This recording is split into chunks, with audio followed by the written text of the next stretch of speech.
어떤 왕의 병을 앓게 되었는데 의사들은 오로지 암사자의 전만이 왕의 병을 낫게 할 수 있다고 진단해 줍니다. 그런데 대체 어디서 암사자의 젖을 구할 수 있단 말입니까? 그런데 지혜가 뛰어난 어떤 사람이 나서서 자기가 암사자의 젖을 구해 오겠다고 하는 겁니다. 그는 사자 새끼 한 마리를 구해서 사자 굴로 가서 암사자에게 넣어줍니다. 한 열흘쯤 지나자 그는 암사자와 좀 꽤나 친숙해졌고 젖을 조금 짜낼 수 있었습니다. 이제 왕궁으로 돌아오는 길에 그는 잠깐 잠이 들어서 꿈을 꾸게 돼요. 꿈을 꿨는데 꿈에 그 신체 각 부위들이 저마다 자기 공로로 암사자의 젖을 구할 수 있게 되었다고 다투고 있는 겁니다. 발이 얘기를 하죠. 만일 내가 없었던들 사자 굴까지 갈 수 있었겠나? 눈이 말합니다. 만약 내가 없었다면 어떻게 이곳까지 올 수 있었겠나? 그러자 손과 발이 다마다 자기의 공지사를 얘기합니다. 그런데 혀가 여기 한마디를 거들어요. 만약 내가 없어서 말을 할 수 없었다면 너희들은 아무 쓸모가 없었을 거야. 그러자 다른 신체의 부위들이 다 코웃음을 칩니다.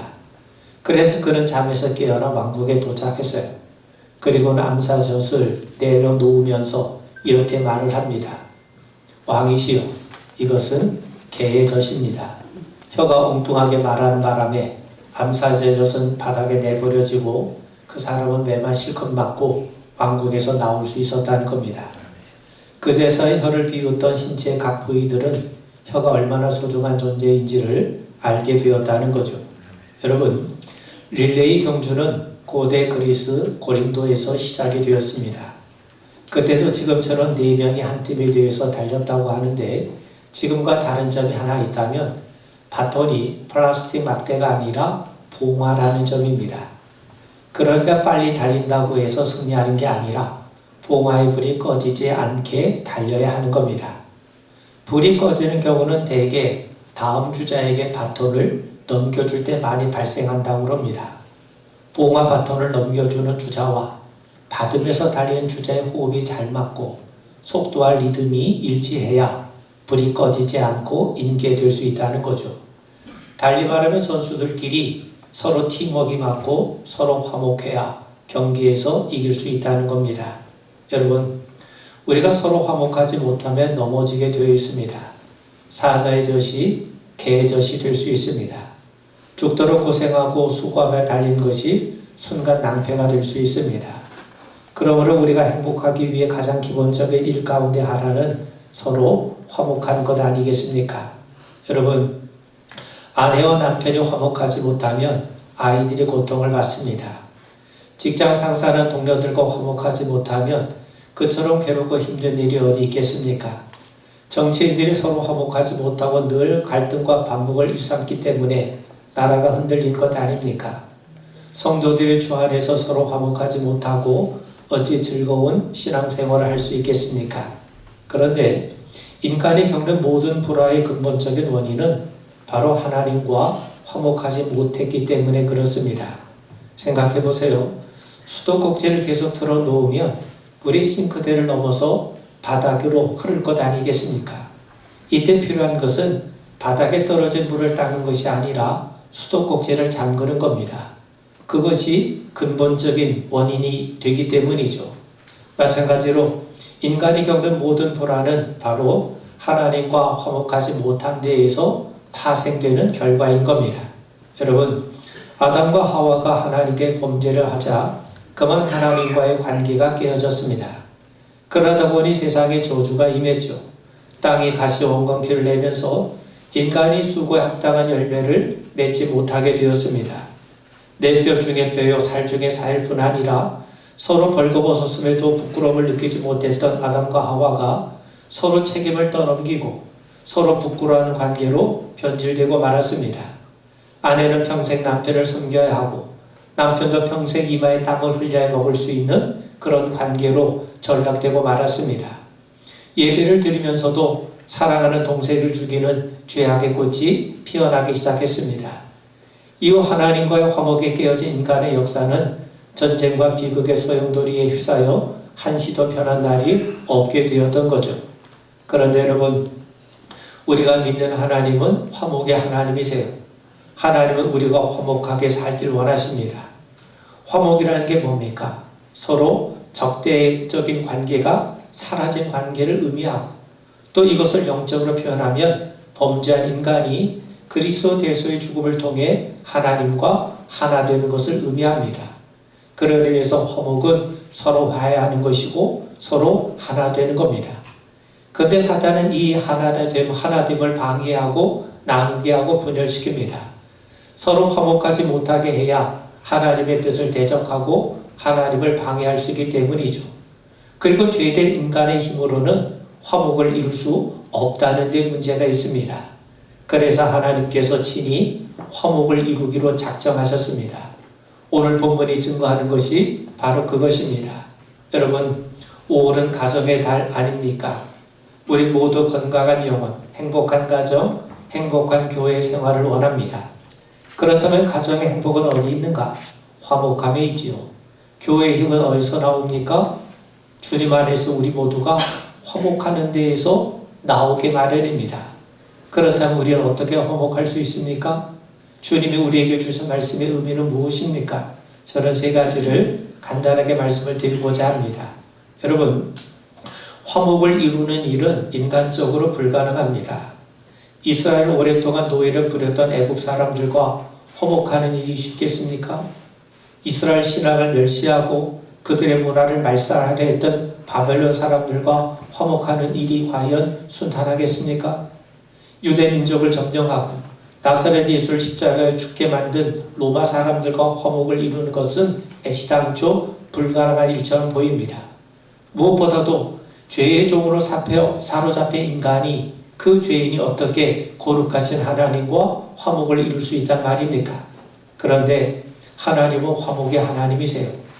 인간이 스스로 할 수 없기 때문에 하나님이 먼저 화목을 시도하신 겁니다.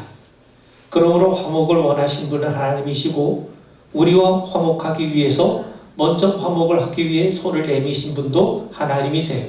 18절 말씀 보시면 모든 것이 하나님께로서 났으며 그가 그리스도로 말미암아 우리를 자기와 화목하게 하시고, 우리와 화목하게 하기 위해서 손을 먼저 내미신 분이 하나님이시라는 거죠.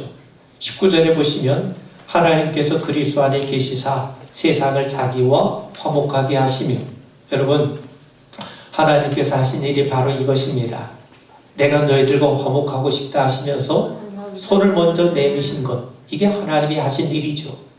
마치 집 나간 탕자를 기다리며 내가 용서했으니 돌아만 와달라고 눈물로 호소하는 아버지처럼 우리와 화해하기 위해서 먼저 기꺼이 손을 먼저 내밀어 주신 분이 하나님이십니다.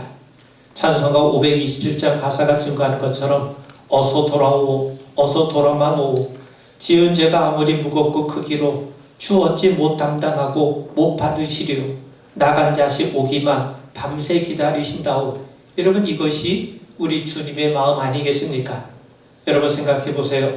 사실 일이 잘못되었을 때 먼저 손을 내미는 것은 마치 자기의 잘못을 시인하는 것처럼 자존심이 상한 일 아니겠습니까? 그런데도 하나님이 그렇게 하세요. 마치 모든 책임이 자신에게 있는 것처럼 우리와 화목하게 하기 위해서 먼저 손을 내미셨습니다. 왜 그러셨습니까? 잘못은 우리에게 있는데 왜 먼저 하나님께서 손을 내미셨습니까? 그만큼 우리를 사랑하시기 때문 아니겠습니까?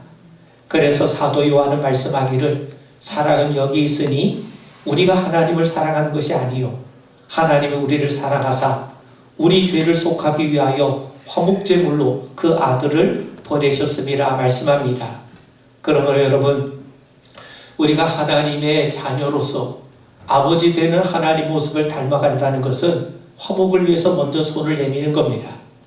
우린 흔히 잘못이 상대에게 있다고, 상대가 먼저 시비를 걸었다고 상대에게 책임을 전가하기에 급급합니다.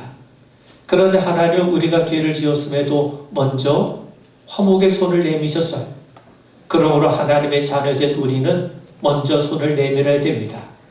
주님께서 먼저 손을 내밀어 우리를 붙잡아 주셨던 것처럼 우리도 먼저 손을 내밀 수 있길 바랍니다. 그것이 하나님이 하신 일이요 하나님의 방법 아닙니까? 그럴 때 우리가 하나님 아버지의 모습을 닮아가는 것 아니겠습니까? 여러분, 하나님께서 손을 먼저 내밀어 주셨습니다. 우리는 그 손에 잡힌 사람입니다. 화목을 원하신 하나님의 손에 잡힌 사람들인 거죠. 이 손에 붙들린 사람마다 하나님이 주시는 평안이 있고 기쁨이 있고 너그러움이 있고 사랑이 있을 겁니다. 왜 그렇습니까? 그것이 바로 하나님의 사랑이기 때문인 거죠. 5월 가정의 달을 맞이해서 행복한 가정을 꿈꾸는 성도 여러분, 하나님이 먼저 우리에게 손을 내미셨던 것처럼 먼저 손을 내미십시오. 부모님께 먼저 손을 내미시고 자녀들에게 손을 먼저 내미시고 남편에게, 아내에게, 그리고 우리 성도들에게, 우리 이웃들 형제들에게 먼저 손을 내밀 수 있기를 주님의 이름으로 축원을 드립니다. 그렇다면 하나님은 어떻게 화목을 이루셨습니까? 그리스도 예수를 통해 이루셨어요. 예수님은 하늘과 땅, 하나님과 인간 사이에 평화를 이루기 위해서 세상에 오신 분이십니다. 그 일을 위해서 스스로 십자가의 제물이 되어 주셨죠. 그래서 우린 예수님을 화목제물이라고 부르는 겁니다. 자, 여러분, 요한일서 2장 2절에 보면 그는 우리 죄를 위한 화목제물이니 우리만 위할 뿐 아니요 온 세상의 죄를 위하심이라. 예수님은 하나님과 우리 사이에 화목을 이루시기 위해 화목제물로 오셨다는 겁니다. 여러분, 화목은 저절로 이루어지지 않습니다. 누군가 나서야 이루어집니다. 그래서 하나님은 미움과 적대감이 가득한 이 세상에 화목을 가져오게 하기 위해서 예수님을 보내주신 겁니다. 그리스도 예수의 피를 통해 세상에 화해를 가져오신 것이죠. 바울은 에베소서 2장 13절에서 이제는 전에 멀리 있던 너희가 그리스도 예수 안에서 그리스도의 피로 가까워졌느니라 말씀합니다. 골로새서 1장 20절에 보면 그는 십자가의 피로 화평을 이루사 만물 곧 땅에 있는 것들이나 하늘에 있는 것들이 그로 말미암아 자기와 화목하게 되기를 기뻐하심이라 말씀합니다. 하나님은 그리스도 예수의 십자가를 통해 하나님과 우리 사이를 화목하게 하셨어요. 그뿐만이 아닙니다. 유대인과 이방 사람을 하나 되게 하십니다. 남자와 여자, 주인과 종, 헬라인과 야만인 모두 하나로 만드시고 화목하게 하셨습니다. 심지어 하늘과 땅과도 자연 만물과도 화해를 이루게 하셨습니다. 그리스도 예수의 십자가를 통해 참으로 놀라운 일, 참으로 불가능한 일들이 일어난 것이죠. 여러분, 이처럼 화목은 쉽게 이루어진 것도 저절로 이루어진 것도 아닙니다. 화목을 위해 예수님께서 십자가를 지셨습니다. 우리 같은 죄인이 하나님과 화목할 수 있게 되었던 것은 이처럼 그리스도의 희생 때문입니다. 이 은혜를 받은 사람은 마땅히 화목제물이 되어야 합니다. 그래서 바울이 말씀하죠. 에베소서 5장 1절에 보면 그러므로 사랑을 받는 자녀같이 너희는 하나님을 본받는 자가 되고 그리스도께서 너희를 사랑하신 것 같이 너희도 사랑 가운데서 행하라. 그는 우리를 위하여 자신을 버리사 향기로운 제물과 희생제물로 하나님께 드리셨느니라. 그리스도께서 화목을 위한 향기로운 제물이 된 것처럼 그 은혜를 받은 우리 역시 그러한 제물이 될 것을 말씀하는 것 아니겠습니까? 알프스에 특이한 개미가 있다고 합니다. 개미집에 불이 나면 개미는 몸으로 불을 끄는데 전력을 다한다는 거죠. 개미의 몸에 불이 붙으면 개미가 타면서 키층스라고 하는 불연성 진액이 나와서 불이 꺼진다는 거예요. 미물인 개미도 자신을 희생의 제물로 드릴 줄 아는 것, 화목의 제물이 된다는 거죠. 그러므로 불같이 타오른 갈등의 불을 끌 수 있는 화목의 제물이 되는 은혜가 우리에게 있어야 마땅하지 않겠습니까? 내가 먼저 화목 제물이 되어주므로 가정이 화목해지고 불편한 관계가 서먹서먹했던 관계가 한결 다정하고 친밀해질 수 있길 바랍니다.